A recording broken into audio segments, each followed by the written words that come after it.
السلام عليكم ورحمة الله وبركاته. اللهم صل وسلم وبارك على سيدنا محمد وعلى آله وصحبه أجمعين. كل سنة وحضراتكم طيبين.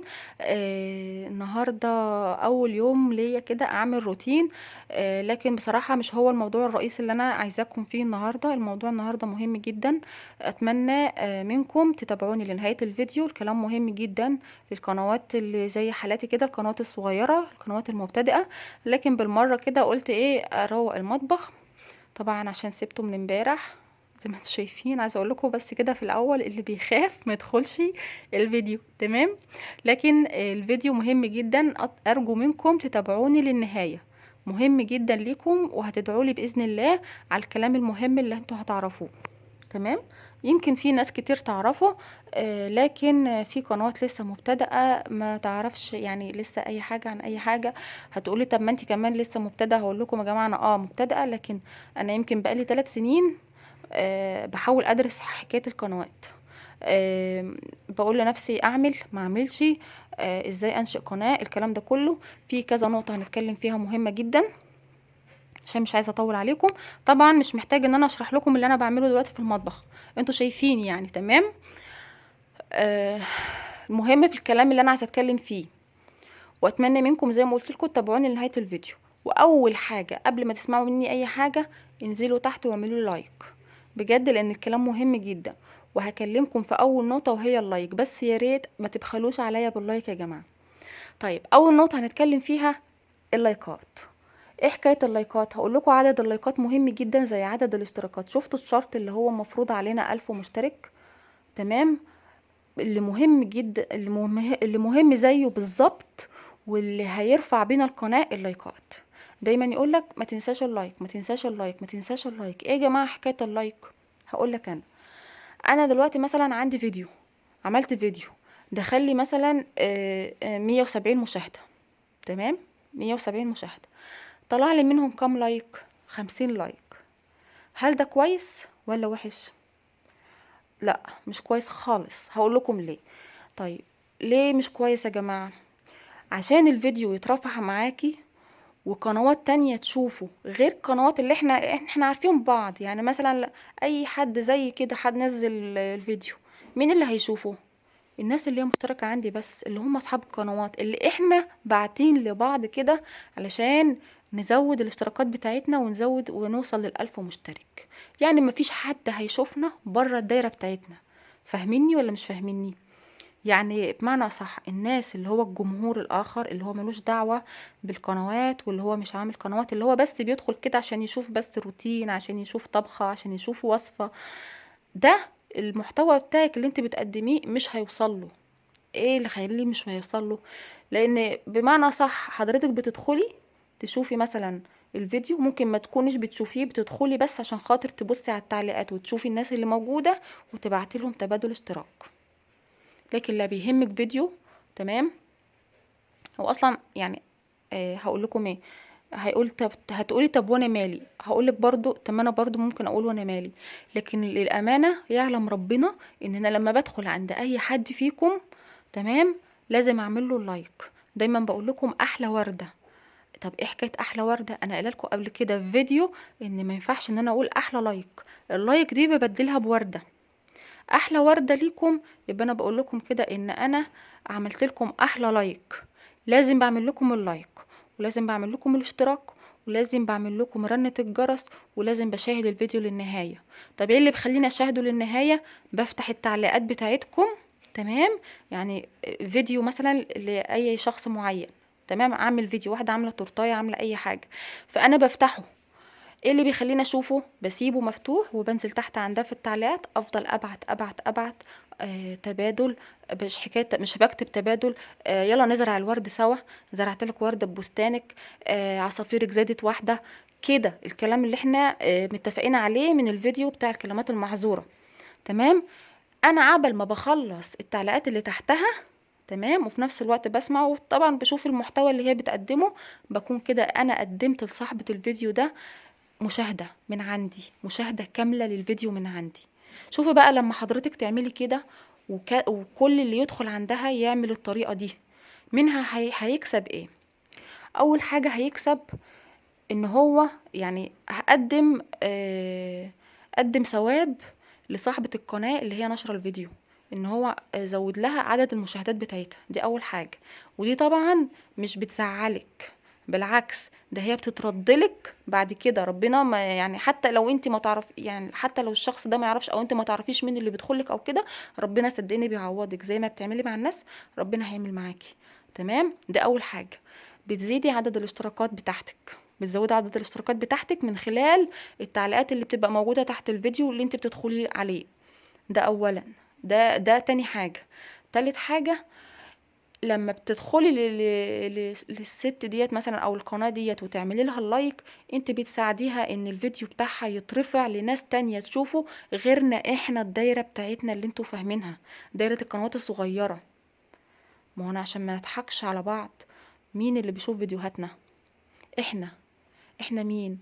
انا اللي عندي 300 مثلا مشترك، محدش بيشوف الفيديو بتاعي غير ال 300 اللي موجودين عندي. طب هل الجمهور الاخر بيشوفه؟ اللي هو ملوش علاقة باليوتيوب وقنوات اليوتيوب والكلام ده كله، ان هو بس بيدخل كده مجرد بيدور على وصفة اكلة الكلام ده كله، بيشوفها لما بيشوفهاش. ليه؟ لان بكل بساطة عدد اللايكات عندك اقل من 100 لايك. لان بكل بساطة الانسان المحترم او القناة المحترمة اللي بتبقى داخلة مستعجلة، كل اللي يهمها انها تعمل عدد اشتراكات، مش بيهون عليها حتى انها تعمل للفيديو اللي دخلت عليه اللايك. فانا بقول لكم يا جماعة، يعني بأمانة ربنا كده، تمام، اي حد يدخل على حد الفيديو بتاعه، حاول ان انت اول حاجة تعملها اللايك، ساعده باللايك، لان انت زي ما هتدي الناس ربنا هيديكي وبزيادة. تمام. آه، دي اول حاجة، ربنا هيبارك لك بجد.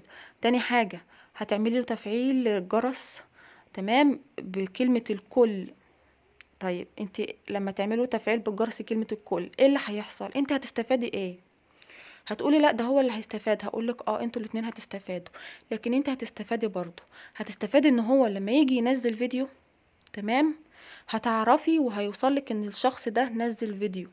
تمام. فاصبح ان انا هدخل على الشخص ده بمجرد ان هو الفيديو بتاعه ما ينزل، تمام، هبقى من اول الناس او من اوائل الناس اللي دخلت عنده. ممكن ان انا ادخل عنده واطلب منه ان هو يثبت لي تعليقي، فبالتالي اي حد تاني يجي يدخل عنده فهيطلب مني ان هو يشترك معايا ونتبادلوا الايه الاشتراكات. ده اولا. تمام. يعني هيبقى فيه فرصة كبيرة جدا ان انت مجرد ما تدخلي وتعلقي له، خصوصا لما تكون لسه الفيديو نازل ما بقالهوش ساعة، فتلاقي كمية ناس كتير داخلة، تعرفي ان الناس دي لسه موجودة على القاعدة كده على التليفون وفاتحة التليفون، فبمجرد ان انت تبعتي لهم على طول هيردوا الطلب بتاعك. تمام، هيردوا على الطلب بتاعك. يا رب اكون بس وصلت المعلومة ليكم. طيب ده بالنسبة لعدد اللايكات. يبقى بالمختصر المفيد، اي فيديو حضرتك تدخلي عليه اعملي له لايك. حاولوا توصلوا يا جماعة الفيديو اللي انتوا بتدخلوا عليه لاكتر من 100 لايك، عشان الفيديو بتاعه اليوتيوب بتاعه يزقه كده في في اقتراحات البحث. تمام، عشان الناس التانية تشوفه. ده اولا. دي اول نقطة، ويا رب تكونوا فهمتوها معايا. طيب تاني نقطة، بالنسبة للناس ماشي اللي هي بتخون الأمانة، وتدخل تقولك مثلا أو تبعتلك طلب اشتراك، وبعد ما سيادتك أو حضرتك تشتركي عندها، بعد 5 دقايق بالظبط ممكن تاني يوم بصي تلاقي ان الناس اللي انت دخلت عندهم واشتركتي عندهم بخ راحوا من عندك. يعني انا مثلا كان عندي مثلا 15، بصيت لقيتهم 5. طب ليه؟ مفيش امانة. طب انتوا يا جماعة انا عايزة افهم حاجة، والله العظيم بجد، الناس اللي هي ما عندهاش امانه ولا ريحه الامانه، اللي تدخل تطلب من الناس اشتراكات، او انا مثلا دخلت عند حد بعتلك واشتركت عندك وانت تشترك عندي، وبعد 5 دقايق تروح شايل الاشتراكات دي، ايه بتستفاد ايه؟ عارف، مش انا اللي بخسر، انت اللي بتخسر. انا كل اللي بخسره انت، واحد، شخص واحد اللي بخسره اللي هو انت. لكن انت بتخسر ايه؟ هقولك انا ازاي. حاولوا تفهموا معايا ويا رب اعرف اوصلها لكم. تمام. انا كقناة عندي 300 مشترك، تمام يا حبايبي. الناس ديت نفرض ان انا بعت لهم وان احنا نتبادلوا الاشتراكات ومية مية مع بعض والحمد لله. لكن انا جيت خنت الامانه، تمام، وبعد الناس ديت ما امنت لي وجت اشتركت عندي، رحت انا حاسفه الناس دي كلها من عندي واريح دماغي منهم. طيب ايه اللي انا هستفاده؟ ولا حاجه. يعني انا استفدت ايه دلوقتي لما انا لغيت الناس؟ هل ده هيزودني؟ لا، بالعكس، هينزلني الارض. طب ايه السبب؟ هقول لكم. انا دلوقتي انا لنفرض ان انا حذفت ال 300 مشترك اللي انا اشتركت عندهم، الناس اللي هي امنت لي، تمام، ورحت ايه بعد هما ما اشتركوا عندي رحت شايلاهم. لنفرض ان انا شلتهم. طيب، ولنفرض ان احنا زي ما قلنا ان محدش بيشوف القنوات بتاعتنا غير الدايره بتاعتنا، القنوات الصغيره اللي احنا لسه مع بعضينا كده، تمام. انا مسحت الناس دي، اجي انا بقى انزل فيديو او انزل محتوى، مين هيشوفهولي؟ مش المفروض الناس اللي هي عملت لي تفعيل الجرس؟ هل الفيديو بتاعي فيه واحد بس كده هيدخل يقول لي تسلم ايديكي؟ مفيش. ليه؟ لان بكل بساطة انا لغيت كل الناس اللي موجودة عندي، فمفيش اصلا الجمهور اللي بره هيدخل يبص عندي. ليه؟ لان الفيديو بتاعي صفر، محتواه صفر، مفيش لايك، مفيش اي مشاهدة، مفيش اي حاجة خالص تدفع الفيديو او تدفع اليوتيوب ان هم يرفعوا الفيديو بتاعك للجمهور، ان هم يحطوه كده في الاقتراح، في الاقتراحات، ان هو يطلع للعامة للجمهور. يبقى مين اللي خسر؟ تمام، دي اولا. يبقى انا كده خسرت مشاهدات. انا انت الشخص التاني اللي هيخسرك انت كمشترك، لكن انت هتخسر مشاهدات. ازاي؟ ال 300 مشترك دولت لما انا كنت هنزل فيديو كانوا كلك هيدخلوا عندي وهيحسبوا لي ساعات مشاهدة، حتى لو الواحد دخل عندي كل فرد مثلا سمع له دقيقتين وراح سايب الفيديو، تمام. ادي، فاهميني ولا مش فاهميني؟ كان هيتكون لي ساعات مشاهدة. انما انا دلوقتي لما اشيل الناس دي من عندي هيتكون لي ساعات مشاهدة ازاي؟ بالعكس، انت اللي بتخون، انت خلاص خنت، فربنا مش هيبارك لك ومش هتلاقي حد يقف جنبك. ده اولا. ثانيا، يبقى انا اتكلمت في اللايكات واتكلمت مع الناس اللي هي بتدخل تشترك وما بتراعيش ربنا وبتخون الامانة وبتشيل اشتراكاتها. يا رب اكون وصلت المعلومتين دولت. المعلومات دي مهمة جدا. عايزة اقول لكم، اي حد عنده استفسار، اي سؤال، انا تحت امركم بجد. عايزين نبقى مع بعض كده حبايب، ويا رب يبارك لنا لقمة عيش حلوة ونسعى وراها، تمام. ان شاء الله خير للكل، بس الناس تراعي ربنا ونقوم كده باحلى واجب مع حبايبنا عشان الناس تقوم باحلى واجب معاكي. زي ما قلت لكم، اوعوا تنسوا اللايك وتفعيل الجرس، تمام يا حبايب قلبي. وباذن الله هنوصل مع بعض. احنا لسه يعني زي مع بعض كده، القنوات لسه صغيره، ال 300 ال 400 ال 500 لسه تحت ال1000. باذن الله مع بعض نوصل مع بعض كده لما نرد الامانه لبعض. باذن الله ربنا هيوفقنا، وعايزين ناكلها بالحلال زي ما بيقولوا، تمام، وربنا يسترها علينا باذن الله. عايزه اقول لكم كل سنه وحضراتكم طيبين. طبعا شايفين المطبخ بقى فل اهوت. يعني لما شلنا المشاكل من قدام عينينا الدنيا بتروق. ما تشيل المشاكل وتشيل الحقد من على عينيكي زي ما عملنا في المطبخ كده الدنيا بتروق. اتمنى اكون افدتكم، ويا رب واتمنى الناس اللي هي يعني لسه عندها استفسار تبعت لي في التعليقات. اتمنى اكون وصلت لكم المعلومه، يمكن انا وصلتها لكم على قد ما اقدر، تمام. بحبكم جدا جدا جدا جدا، وربنا يعلم الواجب اللي انا بعمله معاكم لما بدخل عند اي قناة بتنزل فيديو جديد. بدخل معاها في اللايك وبدخل معاها في تفعيل الجرس والمشاهدة كاملة للفيديو، وكمان احلى تعليق بعلقه لها.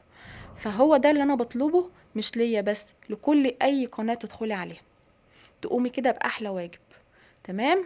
عايزاكم تقولوا لي كده ان احنا بندخل القناة الفلانية باحلى واجب، احنا كده بنرضي ربنا، تمام. كده بنأدوا اللي علينا، عامل زي اللي بيذاكر مذاكرة نص نص، ماشي، ومذاكرة ترضي ربنا. اهو احنا كده حلم نتيجة عاملة زي نتيجة الثانوية العامة. ما تنسوش ان قبل شهر 11 خلوا بالكم الشروط هتتعدل. اللي انا اعرفه ان الشرط بدل ما هيبقى 1000 مشترك هيبقى 2500 مشترك، وبدل ما هم 4000 ساعة هيبقوا 8000 ساعة. الدنيا صعبة، عشان كده بنقول لكم خلال شهر بالظبط، اقل من شهر لازم نكونوا محققين الشروط. لازم نساعد بعض، لازم نقف جنب بعض عشان الدنيا تمشي معانا، عشان شهر 11 لو جه ولا كأننا عملنا حاجة، كل تعبنا هيروح على الفاضي. احنا بنسهر، وانا عارفة ان انتوا بتسهروا، واحنا بنبقوا سهرانين مع بعض. تمام. مش عايزين تعبنا يروح على الفاضي، عايزين كده ايه، نشتغل بسرعة بسرعة ونخلص نفسنا بسرعة بسرعة. اي حد يدخل له، حد يقول له مثلا اشترك عندك، اشترك على طول وفعل له الجرس، اعمل له اللايك، خلي الفيديو بتاعه يوصل لمقترحات اليوتيوب يطلعه للناس التانية. تمام، ساعده عشان ربنا يساعدك. هتقول مش شايفني، وانا عرفني ان الناس دي هتعمل معايا زي انا ما عملت. ربنا شايفك. تمام. زي ما بتأدي الأمانة للناس ربنا هيكرمك وهيسهلها معاك بإذن الله. ويا رب يا رب آه تكون يعني مش عارفة أقول لكم إيه، بس عايزة أقول يعني ربنا يسهلها علينا قبل شهر 11 ويعوض تعبنا خير، لأن احنا بجد تعبنا ولسه التعب كتير. احنا عشان خاطر نطلعوا فيديو حوالي 10 دقايق، انتوا عارفين بنتعب فيه قد ايه. تمام. بحبكم جدا في الله. اتمنى اشوفكم على خير، اتمنى تعملوا بالنصايح اللي انا قلت عليها. والسلام عليكم ورحمة الله وبركاته.